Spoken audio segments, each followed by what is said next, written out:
Hello students, welcome back to our class, Physics Gallery Ashavinu, and we were discussing our electromagnetic induction. We have completed the first lecture of electromagnetic induction.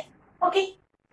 So in the last class we were discussing what is this electromagnetic induction, Faraday's experiments, then laws of electromagnetic induction which includes Faraday's law and also Lenz's law. What happens when the magnetic flux changes related to a coil. Okay, everything. Lenz's law is the conservation of energy. Everything we have discussed in the last class. And today we are going to certain specific examples of this induced EMF and induced current which we have discussed in the last class. Okay. So, today's topic is, the first topic we have to discuss is motional EMF. Today we are going to discuss about our motional EMF. So from the name itself we know that this is the EMF induced in a moving body, that is a moving conductor. We are going to move a conductor in a uniform magnetic field in such a way that as it moves, the magnetic field or the magnetic flux linked with it changes. Okay. So suppose we had taken a uniform magnetic field where the direction of field is given into the plane of the board. This means that the magnetic field intensity is moving like this. The magnetic field lines are moving like this. It is moving from this region to this region like this. Okay, so field is, the uniform magnetic field is into, field B is into the plane of the board. Okay, and the field is uniform. And to this region, what happens? We have placed a conductor. AB of length L. Okay, we have placed a conductor AB of length L. And gradually it is moved with a velocity v perpendicular to the magnetic field. What happens? The conductor placed in the uniform magnetic field is moved perpendicular, that is the field lines are into the plane of the board, and the conductor AB is moved in x-axis. Field minus Z, that is z-axis, and the conductor is moved perpendicular in the x-axis. Okay, so what happens when a conductor moves like this? We have to discuss all that. That is, when a conductor moves, conductor AB of length L moves perpendicular to the magnetic field, the conductor cuts the field lines. Suppose that this is the water flow and a conductor is moving in the water flow across it. What happens? We have to cross the water current. Similarly, the magnetic field lines are into the plane of the board. Okay, it is into the plane of the board, and when the conductor is moved, the conductor cuts, the AB rod cuts the magnetic field lines. As a result of this cutting of magnetic field lines, it experiences a change in the magnetic flux.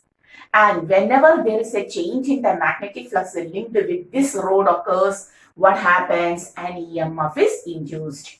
And that EMF is called as the motional EMF.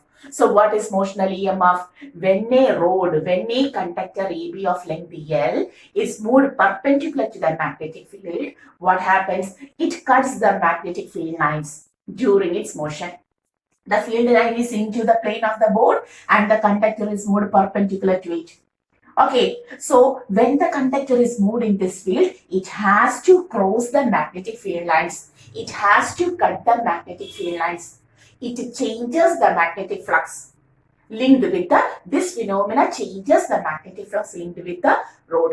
As a result, an EMF is induced because we have studied that whenever there is a change in the magnetic flux linked with a circuit, in the last class we were discussing about the circuit, and now we are understanding that whenever there is a change in the magnetic flux linked with a conductor occurs, then also an EMF is induced, and that EMF, which is due to the motion of a conductor in uniform magnetic field in a magnetic field, is called as motional EMF. Okay, and we have to derive an equation for this motional EMF.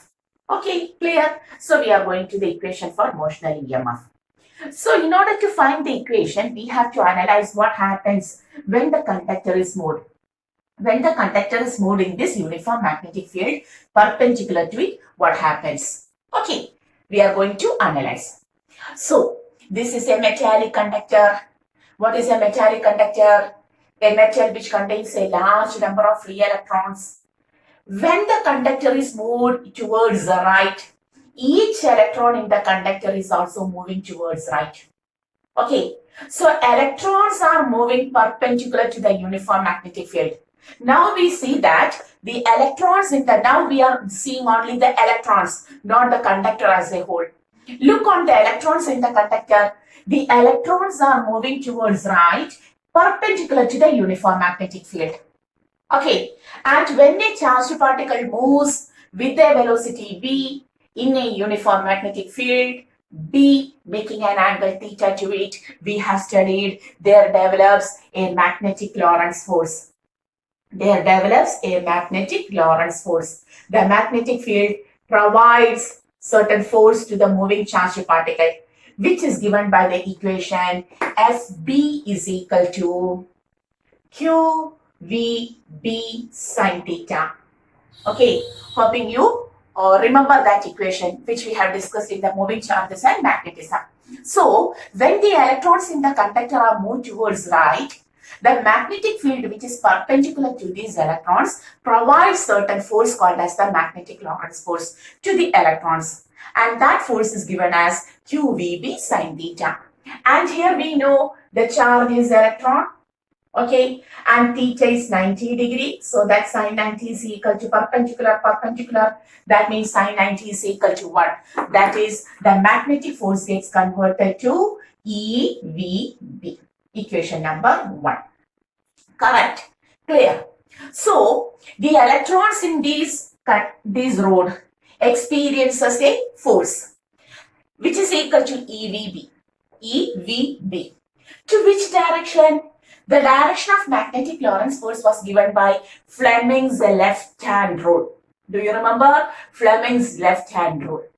And the rule states that if forefinger of the right hand stretches towards, that is forefinger, second finger and thumb are stretched in mutually perpendicular directions in such a way that forefinger directs towards the field, central finger towards the current, then thumb gives the direction of force. Forefinger towards field, central finger towards current, then thumb gives the direction of the force. Okay.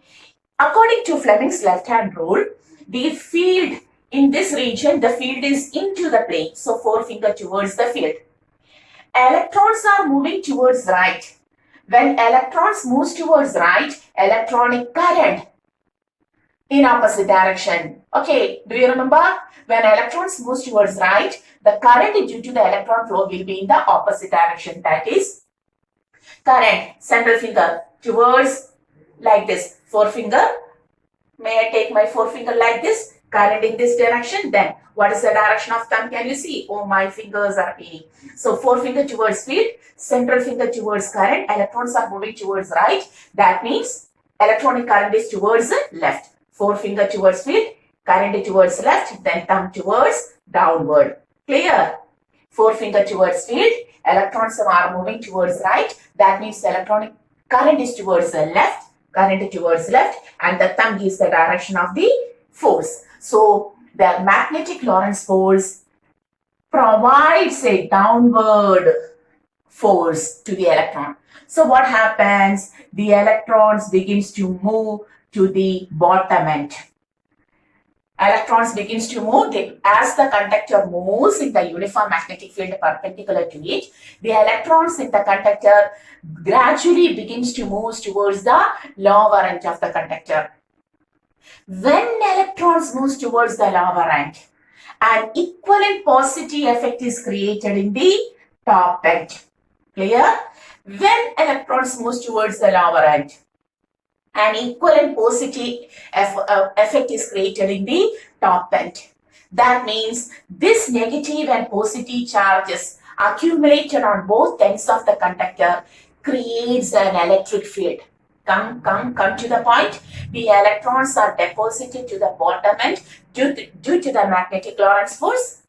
As a result of accumulation of electrons on the bottom end, an equivalent positive effect is created on the top end. This positive and negative effects on the both ends of the conductor creates an electric field there and hence an electric force.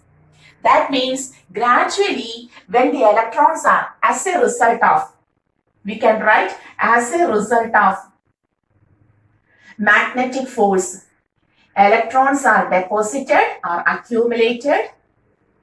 Electrons begins to accumulated on the lower end and a positive effect develops on the upper end. Okay, creating an electric field E.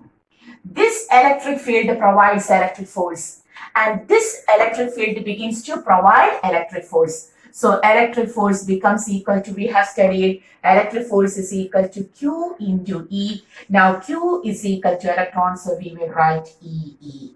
Okay, clear? So electric force develops and electric force is equal to EE. Initially, the accumulation of electron is less. So, sorry. So the electric field developed is also less. Electric force is also less. As the movement increases, more and more the magnetic force increases, more and more electrons are deposited on the lower end. As a result, the effect of electric field increases and the force provided by the electric field also increases. That is, gradually electric force increases and finally balances whom and finally balances our magnetic force FB. Clear? Initially the deposition of electron is less, but as the movement of the conductor increase, which is perpendicular to the magnetic field, what happens, more and more electrons are deposited on the lower end. Equivalent amount of positive effect is created on the upper end. As a result, electric field increases, electric force also increases, and this electric force increases and finally balances the magnetic force. Okay, now we can write, now electric force is equal to magnetic force. Electric force EE is equal to magnetic force EBB. E is cancelled. Electric field intensity is now equal to VB.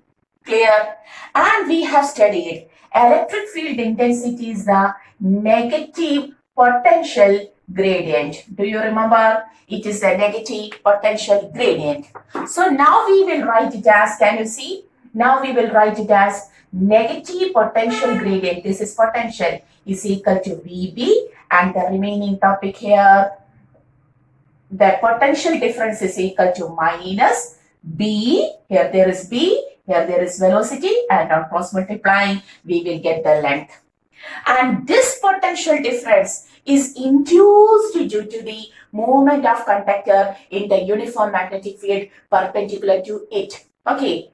Whether we have connected certain battery here to the conductor in order to obtain the potential difference? No, there is no battery which provides an external potential difference. So this potential difference is developed only due to the movement of conductor in uniform magnetic field perpendicular to it. That is, the conductor induces the potential difference, and the induced potential difference is normally called as the induced EMF. Okay, so we can write the induced EMF. The potential difference without any loss is called as the EMF. So the induced EMF E is equal to now minus BBL. BLV or BVL. So what is the equation for the induced EMF? The induced EMF becomes minus BLV or minus BVL. Okay, so what is the equation for induced EMF? When a conductor moves in uniform magnetic field perpendicular to it, it is minus BVL. Clear? Okay, and this EMF which is induced due to the motion of conductor in magnetic field is called as the motional EMF. Hoping you understood. Clear? Okay, so what is motional EMF? The EMF induced in a conductor due to the motion of this conductor in the uniform magnetic field perpendicular to it. Clear? Okay. So pause the video and take this much of notes. This is the uniform magnetic field. Here we have taken the uniform magnetic field. Clear? Okay. Pause it and take. Okay, 1, 2, 3, you have done. You have taken the notes. So I am going to rub, hoping all of you understood what is the concept behind this EMF induced in the conductor when it is moved in uniform magnetic field. Okay, so now we have taken the motional EMF, we have derived the motional EMF on the basis of the basic concept involved in it. And the same thing we will derive, the same motional EMF minus BVL, we can derive by using our equation, our laws of electromagnetic induction, which includes the Faraday's law and Lenz's law. Once more, we are going to derive the same equation by using our electromagnetic induction, the laws of electromagnetic induction. Laws of electromagnetic induction contains the Faraday's law and Lenz's law. Faraday's law states that induced EMF is equal to d phi b by dt, where phi b is the flux. Okay, and Lenz's law states that it is equal to minus d phi b by dt. Okay, this is electromagnetic induction, induced EMF, equation for induced EMF, which we have studied in detail in the last class. Induced EMF is equal to minus d phi b by dt, where flux linked with the conductor is B dot A. Okay, or we can write B A cos theta, where theta is the area vector between, theta is the angle between the area vector and magnetic field intensity. Okay, so listen here. The conductor AB is moved in the uniform magnetic field in such a way that after a small time, its position will be like this. After a small time, its position will be like this. The conductor reaches here. Okay, the conductor reaches here. This is the conductor. Initially, this was the position and now it reaches here. After some time, it again moves and it reaches here. Okay, so as it moves, the area covered by the conductor, which changes the magnetic flux, also increases. Listen, when the conductor is moved, what happens? The area covered by the conductor in uniform magnetic field also increases. That is, as initially this is the area, then this becomes area, then this becomes area. As the movement increases, the area also increases. Okay, and what is that is here the changing quantity is areal vector, not the magnetic field. Magnetic field is constant. As the conductor is moved, the area covered by the conductor in the magnetic field, which cuts the magnetic flux, changes. That is increasing. Area is increasing, not the magnetic field. Clear? Area covered by the conductor is increasing. So this is the changing quantity. And what is theta here? Look, this is the plane of the area. So areal vector is perpendicular to the surface area. This is the plane and areal vector is perpendicular to the surface area. That means it moves inward. Clear? So areal vector into magnetic field also into, and the theta is equal to 0. Cos 0 is equal to 1. So the flux phi b becomes BA. Now we will write E is equal to minus d by dt of BA. Correct? And B is constant, minus d by dt of, what is area here? You have to take area. Area is equal to length into this distance x.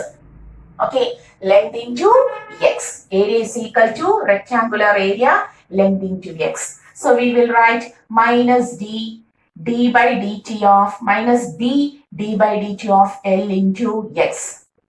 L, as the conductor moves, whether the length changes? No, length remains constant. The changing quantity is x dimension. So we will write induced EMF is equal to minus B, L is constant, then dx by dt. What is rate of change of displacement in x direction?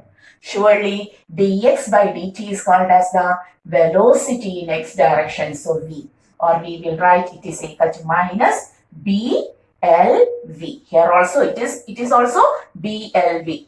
This is also BLV. Miss, you have written BVL here and BLV here. Both of them are same, dear students. So this is also BLV, and here also we got the induced EMF as minus BLV. Clear? Okay. So what is the direction of induced EMF? The direction of induced EMF is equal to minus BLV. The direction, not the magnitude of induced EMF, is equal to minus BLV, and the direction is negative, which shows that it is always opposing the cause of production. Clear? So we can take the motional EMF either by taking the basic concept, what happens to the electrons inside the conductor when it is moving uniform magnetic field perpendicular to it, or by taking the laws of electromagnetic induction as such. Also we got induced EMF is equal to minus BLV. Clear?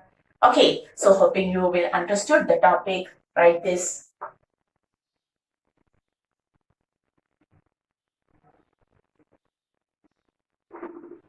Okay, so what is motional EMF and what is the equation to take the motional induced EMF? Motional EMF we know now.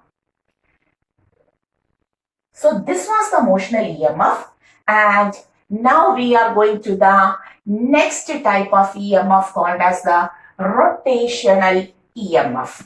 Now we are going to take rotational EMF. Okay, the next type, the second one. Rotational EMF. We have to discuss about the rotational EMF.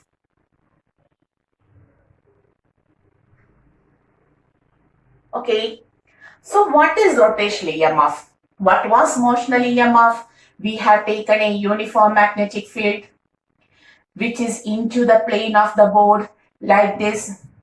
The field was into the plane of the board like this. Okay. Clear? We have taken a conductor AB,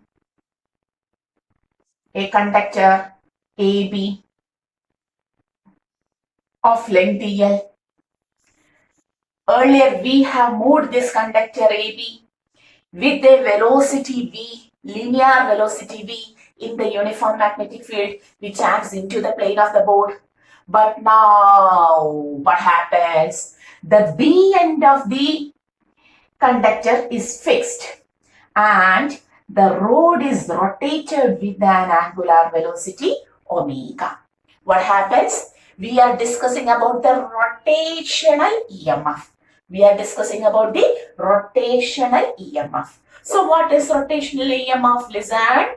What happens? The rod is, listen, the rod is fixed at B end and the conductor is rotated with an angular velocity omega. Then also we can see when it is rotated, it cuts the magnetic field lines. That means it changes the magnetic flux linked with it when the rotation occurs. Whenever there is a change in the magnetic flux linked with the conductor occurs, an EMF is induced. And this EMF, which is due to the rotation of the conductor, is called as the rotational EMF. So now we want an equation for rotational EMF. Here we are directly taking the laws of electromagnetic induction, which is equal to minus d phi b by dt. Okay. What is flux linked with the conductor? B dot A. We can write it as BA cos theta. Okay. What is theta once more? When the conductor is rotated, the rotation occurs in this plane. So, surface area of this circular, that rotation is this plane, and the aerial vector is into. Now to the aerial vector is into, the field lines are also into, theta is 0, we can say flux by phi b now becomes BA cos 0, which is equal to 1 BA. Okay, clear? So we will write the induced EMF is equal to minus d by dt of BA dot, we have changed it, BA, and when the rod rotates, whether the magnetic field strength changes? No, the field strength is constant. So as earlier, minus B into dA by dt. Okay. What is area? Now we have to take, as it moves, the area changes, the area covered by it changes. So the only thing we have to take is what is the area covered. Listen, suppose it reaches at this end. Suppose it reaches at this end, covering an angle theta. Covering an angle theta. This is length L, this is also length L. And what is this distance now? To take the area, listen, to take the area, we will take half into, considering it into a triangular region. If theta is very small, we can take it as a triangle. Then half into B into H. Or half into base is this AB, AC region is the base. Okay, we will write area is equal to half into area. Area is equal to half into AC into, and this region BC. Half into, what is this AC? Can you take the equation angle is equal to arc length by radius? Yes, the simplest equation. Theta is equal to, now arc length is AC by radius is the length of the conductor. Okay, so AC is equal to, we will write, from here we will write AC is equal to theta into L. So theta into L into what is BC? BC is already L. So the area of the coil on rotation will be half theta L square. Substituting, we will get induced EMF E is equal to minus B d by dt of half theta L square. As the rotation continues, as the rod rotates, whether half changes, whether the length of the rod changes, only the angle changes. When it reaches here, the angle increases from 1 degree, 10 degree, 30 degree, 45 degree, 60 degree, 90 degree, and so on. So we can say the only changing quantity is theta. Do you understood? Simple thing. B is constant, half is constant, L square is constant. We have to take d theta by dt. And what is d theta by dt? What is d theta by dt? Yes, it is the rate of change of angular displacement. And in the smaller classes, we have studied d theta by dt is the angular velocity omega, which is given, omega is given. So we can write the induced EMF is now equal to the induced EMF, which is due to the rotational EMF becomes minus half B L square omega, minus half B L square omega. So the equation for the rotational EMF becomes minus, very simple derivation, minus half B L square omega. That is, when the rod is rotated, the area covered by the rod during rotation changes. So the changing quantity is area, field strength is constant. So taking the area, when we take a very small angle, we can see this is equal to a triangle. So we can take the equation area is equal to half into base into height. Now the base is AC and height is taken as BC. Okay. To take this arc length, use the equation angle is equal to arc length by radius.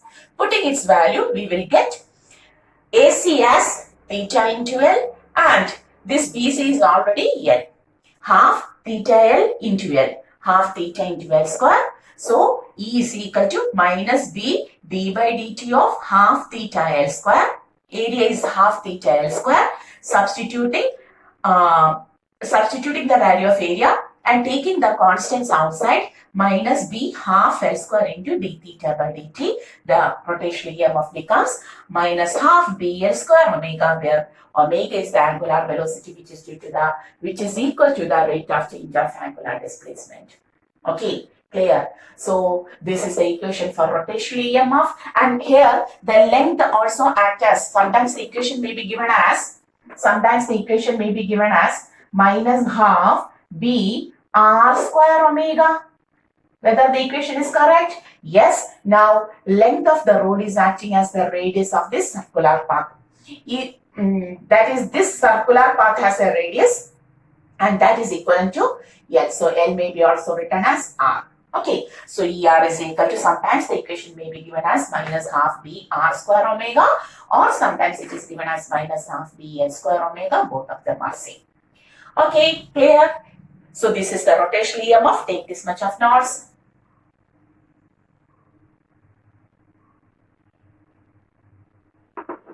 And the direction of this motional EMF and rotational EMF, both cases we will obtain by Fleming's right hand rule. We will obtain it by Fleming's right hand rule. Fleming's left hand rule gives the direction of magnetic Lorentz force, and Fleming's right hand rule gives the direction of induced EMF, which is also similar to that of the left hand rule. And according to the right hand rule, if the forefinger, central finger and thumb of right hand are stretched in mutually perpendicular directions, if the forefinger, central finger and thumb of the right hand are stretched in mutually perpendicular directions in such a way that forefinger now directs towards the field, then thumb towards the motion of the conductor,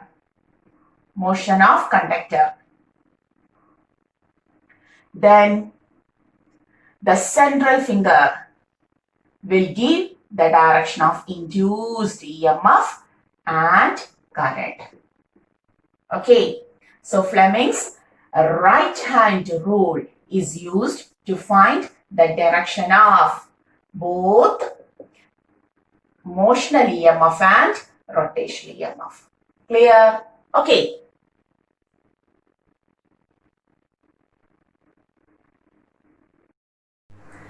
Okay, so Fleming's right hand rule gives the direction of motional EMF and rotational EMF.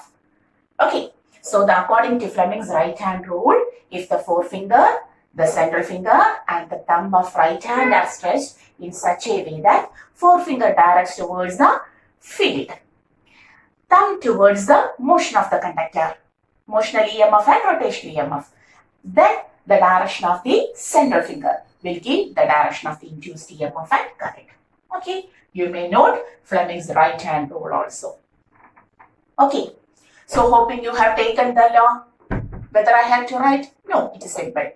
Fleming's right hand rule states that if the forefinger, thumb and the central finger of right hand are stretched in mutually perpendicular directions in such a way that forefinger directs towards the magnetic field, thumb towards the motion of the conductor, then the central finger will give the direction of induced EMF and current. Okay, here only induced EMF. Sometimes current may be occur, then we have to take the current also. Clear? Direction of induced current also. That is, we have completed the motional EMF, the rotational EMF. Okay, two types of induced EMF which we commonly see. And one more thing. Now we are going to the third example called as the eddy current. Wow, eddy current. A new current called as eddy current. Okay, so who discovered this eddy current? Mr. Eddy. No, not at all. Eddy is a phenomena which we commonly observe in water. That is, when you throw a stone in still water, what happens? Waves are developed. What happens? Waves are developed. Like this. Waves will develop and they move like this. Okay. This pattern is called as, this flow is called as, this wave propagation is called as eddy. eddies in water. Okay, eddies in water which rotates the water like this. That is called as eddy. And this current which we are now talking about is also resembling that eddies in water. That's why this current is called as the eddy current. It is not discovered by Mr. Eddy. Okay. Eddy certain water currents developing in water. A circulating currents of water is called as eddies. Okay. So now what is this eddy current? What is this eddy current? We have discussed that. When the magnetic flux linked with a solenoid or a coil changes, circuit changes, induced EMF is occurred. Since the circuit was closed, an induced current also develops. So in the first case, in the first lecture, we have studied the Faraday's law. In that case, the coil was closed. So the induced EMF creates induced current also. And today we have discussed the motional EMF and rotational EMF, where the conductor, which is not at all a part of closed circuit, a free conductor is moved or rotated in uniform magnetic field such that the flux lines cut, causes a change in the magnetic flux, creating an induced EMF. But in the case of motional EMF and rotational EMF, there was no induced current because they were not at all the part of a closed circuit. Okay, so normally induced EMF produces induced current only if the circuit is there, a closed circuit is there. Okay, that we know, that we already know. Take that, and now we are going to discuss about the magnetic flux linked with a metal piece. Suppose this is a metal piece. What is this? A metal piece. Suppose the magnetic flux linked with a metal piece, not at all a total conductor or a circuit. The magnetic flux linked with a metal piece changes. Then also an EMF is induced in it. Then also an EMF is induced in it. Okay. Whenever there is a change in the magnetic flux linked with a metal piece occurs, then also an EMF is induced in it. Clear? Okay. And this induced EMF, what is the speciality of this induced EMF? Suppose the magnetic flux linked with this metal piece changes, then induced EMF is developed, and even though the metal piece is not at all the part of a closed circuit, then also it creates circulating current inside.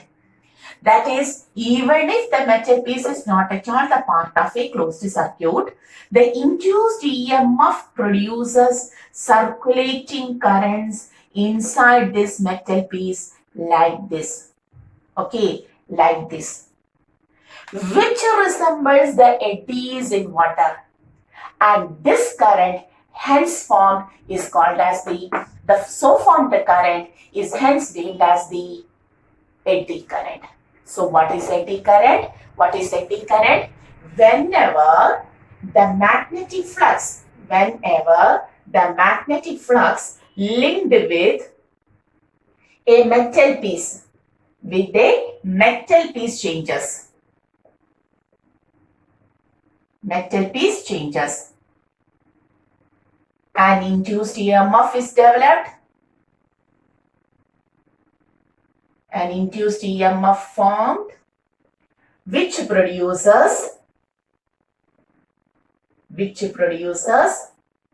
circulating currents.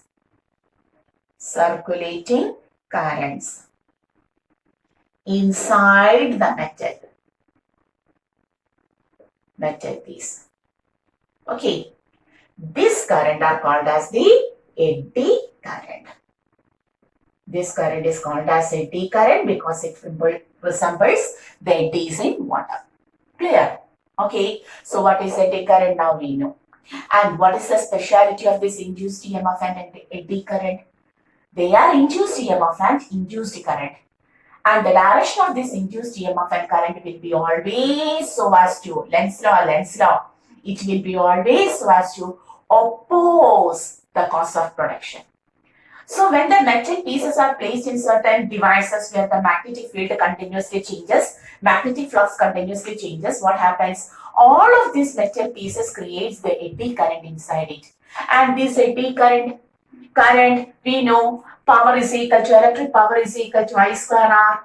When the eddy current occurs, power is dissipated, power is used. This is opposing current, not favoring current. Eddy current, induced EMF and induced current are always opposing in nature. So this eddy current formed causes a power dissipation. It creates a loss in power and hence heat energy is created inside the device. Some of the mechanical energy is converted to heat energy.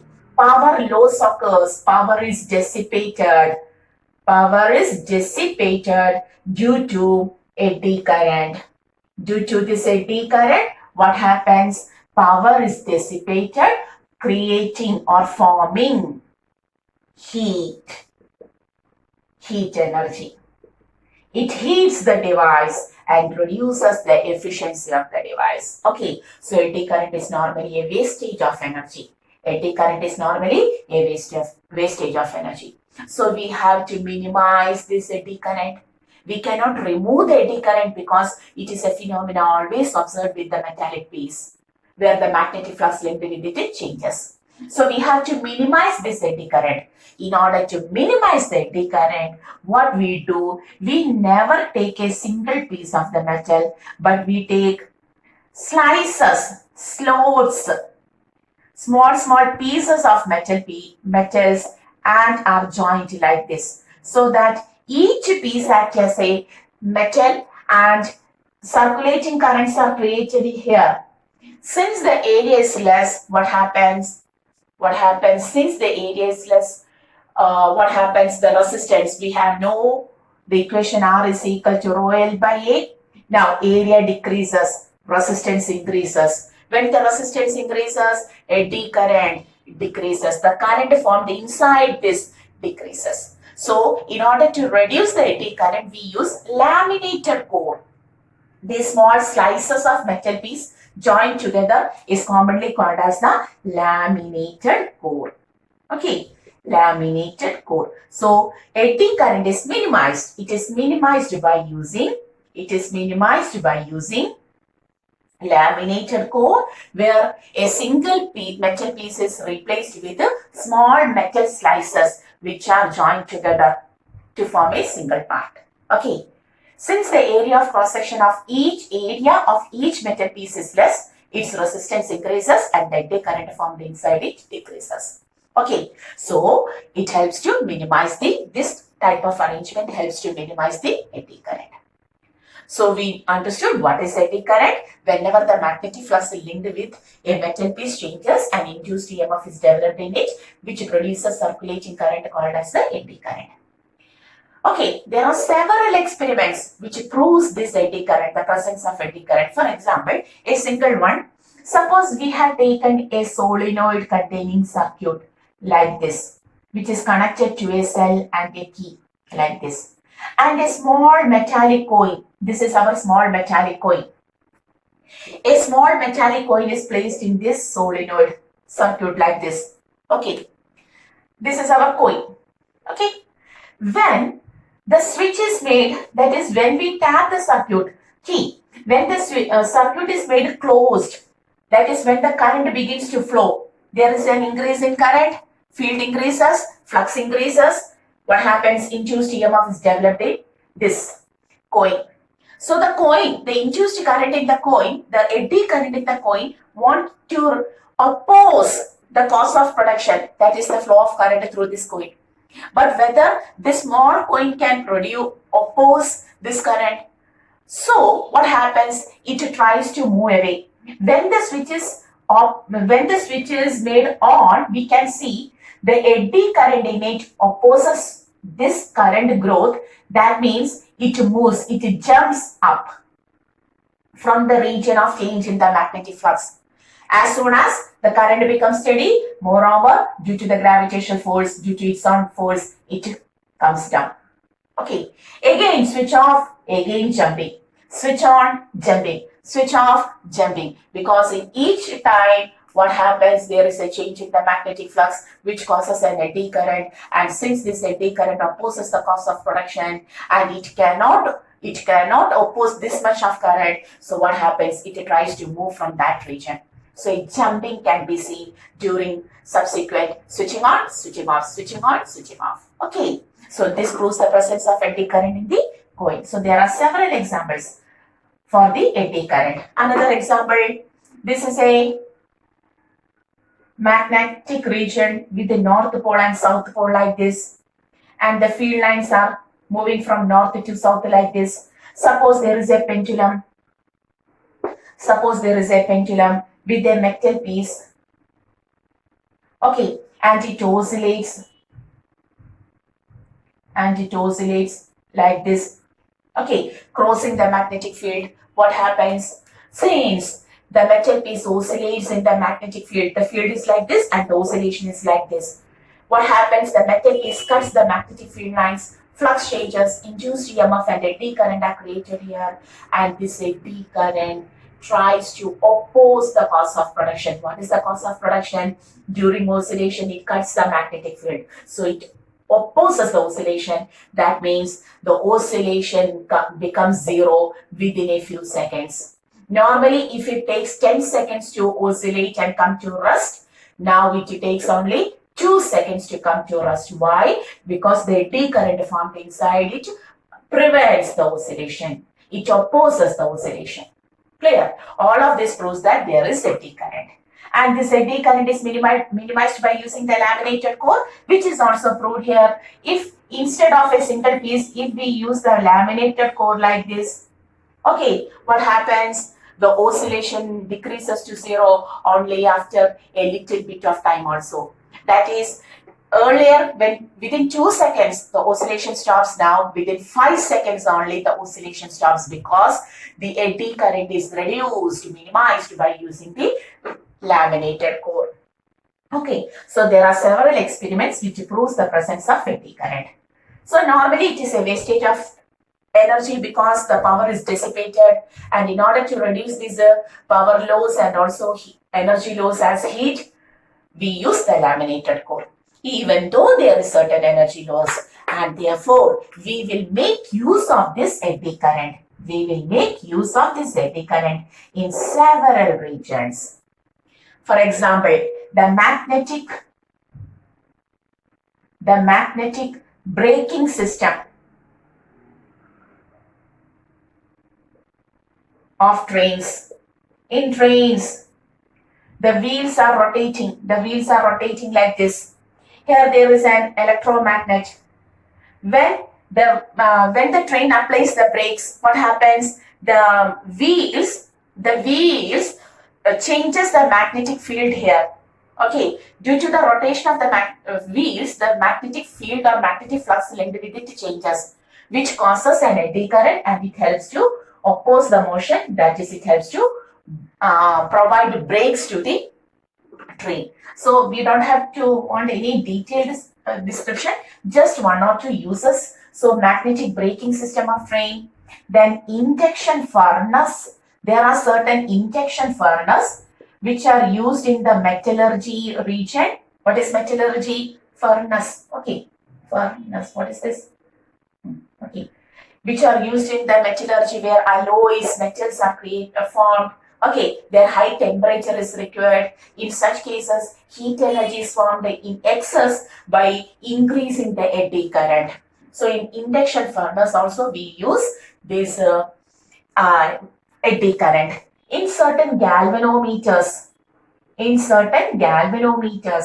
we employ this eddy current for the deflection of the magnetic needle placed in the coil. That is galvanometer. There are several uses. All of these are certain uses of power. Also in our electric meter, have you seen your electric power meter in your home? Electric power meter. Okay, where the reading will be obtained, a meter is present. In all that cases, we use the eddy current. Okay, so eddy current is also an important topic related to our electromagnetic induction. Clear? So hoping all of you understood this much of topic very much. So today we have completed the motional EMF, the rotational EMF, where we have derived the equations, and the eddy current where there is no any such derivation, just a theoretical topic. What is eddy current, when it occurs, what is its speciality, how it causes a heat, energy loss as heat. So in order to minimize the eddy current, what we have to do, then where are the regions we use commonly the eddy current. Okay, eddy current are also made useful in certain regions like this. Okay, so these are the topic which we have discussed today. Hoping all of you understood all of the topic related to today's syllabus, today's topic, and hoping you are studying very well. Okay, you are staying well, and till the next class, study well, stay well, and this is our channel Physics Gallery, Asha Binu. See you.